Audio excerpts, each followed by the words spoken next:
dans ce monde violent. Il est des gens d'honneur, des gentilshommes, qui méritent le like de tous. Modeste, jamais il ne quémande de buzz. Pourtant, au Groland, nous savons les reconnaître.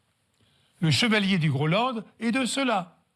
La gloire suprême, il la doit à un fait d'armes extraordinaire. Rares ont été les grands Grolandais à recevoir la médaille des arts et des litres. Décoration convoitée qui récompense les meilleurs artistes littéraires de la Présipauté. Mais plus rare encore est le seul Grolandais à recevoir des mains même de notre président le titre suprême, chevalier du Groland. Serge Nuc est celui-là. Il raconte les yeux encore embués d'émotion. Je suis arrivé dans les locaux de Groland, ils sont empressés de percer mon casque, mettre un gros plumeau, un balai de chiottes énorme, qui m'a d'ailleurs pas mal handicapé parce que ça prenait grave le vent. Christophe m'avait adoubé devant la cathédrale de Reims, parce que le départ avait lieu à Reims. Voilà, c'était un honneur à moi de officiellement représenter les couleurs du Groland. Et ben ça, il fonce, quoi.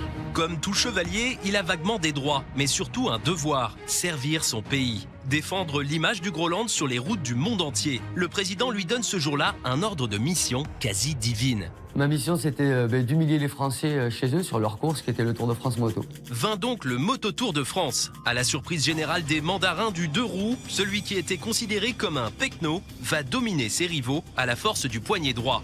C'est le Moto Tour 2004, c'est un Tour de France moto comme il se fait en vélo, sauf que là, on pédale pas et on envoie la purée avec les gaz. Et c'est ma première grosse course où j'ai pu montrer ce que je savais faire sur une moto. Gagner eût déjà été un exploit.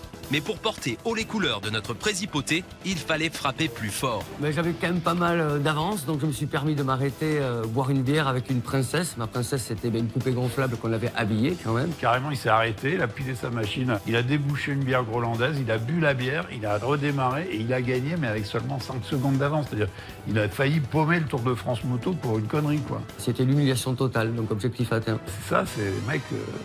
des vrais, quoi. C'est des chevaliers. Hein.